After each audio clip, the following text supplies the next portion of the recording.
Hey, how are you doing, COVID world? It's kind of isolation time, so let's get the hot tub out, hey?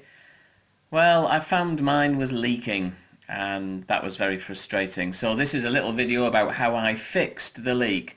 At first I thought it was just a couple of O-rings. Later discovered it wasn't just the initial O-rings, but it was actually the housing around the pump itself. Anyway, let's go back and see how I fixed it all up. I flipped the whole device upside down. There was 4 screws in this plate.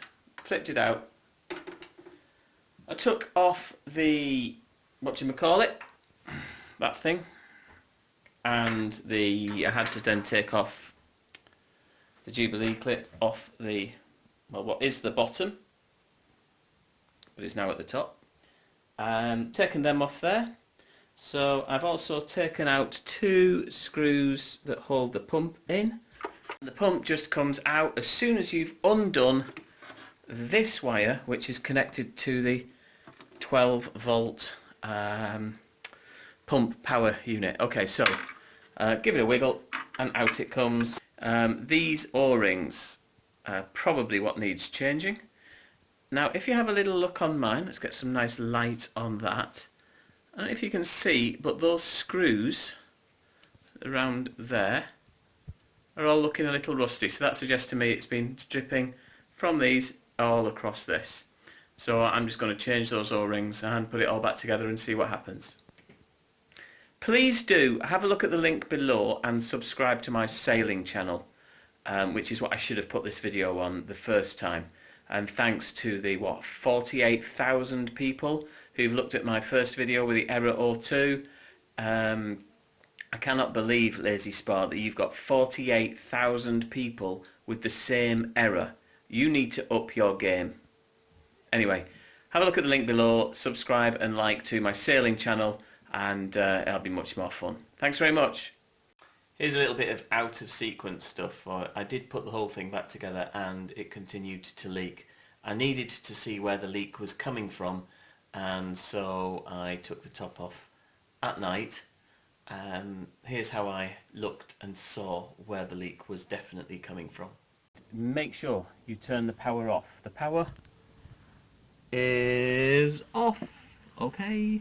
I've done the 6 screws already. Let's lift this up, and that long wire, oopsie, there we go, that comes out like that.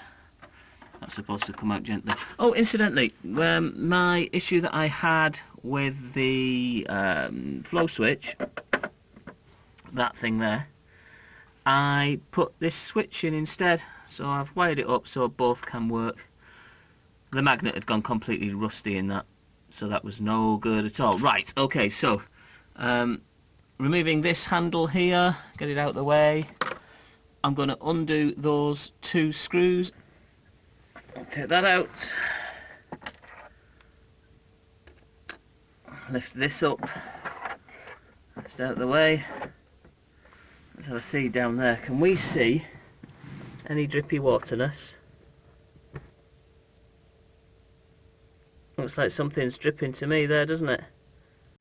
Well, it's daytime, and I have to say about 3 days later than the night time. And I ordered some new O-seals. I thought that the O-rings were the wrong size. I ordered 22mm inside diameter by 3 cross section and 23mm inside diameter by 3mm cross section. And I put them together, and well, it leaked again. So I took the whole thing apart, and I'm going to show you what I've done now, and I'm going to show you the leak, because I'm going to have to go on an adventure, and I think you might have to come with me. So let's just have a little look at this. What I'd done is I got so exasperated with the fact that the O-rings weren't sealing it, I've wrapped a shed load of PTFE tape around them, and I forced it together. You can see I've taken the thing apart. I forced it together. And it was so tight that it was tighter than I could not believe for 1 second that water would come through. So I'm about to reassemble these because I need 2 hands, and I'm going to show you in situ. So in situ now, I've put the inlet and outlet together. It runs through the heat exchanger.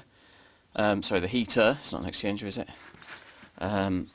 It's all just connected up, and just looking here, it's looking quite nice and no drippy. What I'm going to do now is I'm going to take off from inside the bottom, not the top, but the bottom doobie, and you'll be able to see what happens. Drippy away. I'm still thinking actually that it's not coming from where I've put the PTFE, but it may be coming between this plate here, where the pump is connected to the housing there. So I'm going to take that apart next. I've undone all of the screws, and as I take this apart, there is a rubber seal on there, of course, and it looks actually like it's a little bit flat. It doesn't look like it jumps up much at all. So maybe that's given up the ghost, I'm not sure. And I wonder then whether or not the water comes past this, gathers in this little well, and then out the top that we just saw. Now, I don't have another one of these O-rings. Sorry for the bad focus there. So what I do have actually is some marine sealant. There it is. From my sailing channel. So like I said, do jump over to the sailing channel and put a like over on there. I'm going to seal this with this and see what happens next. So there's a liberal amount of black gook. I'm going to put the top on, screw it down. That'll set nicely. And so, moment of truth. It's put in place. The caps are undone. And as it gets dark, no water leaking. So it was just a reassemble, put back together, and as you can see, it's night time again, so I did the last bit in the dark.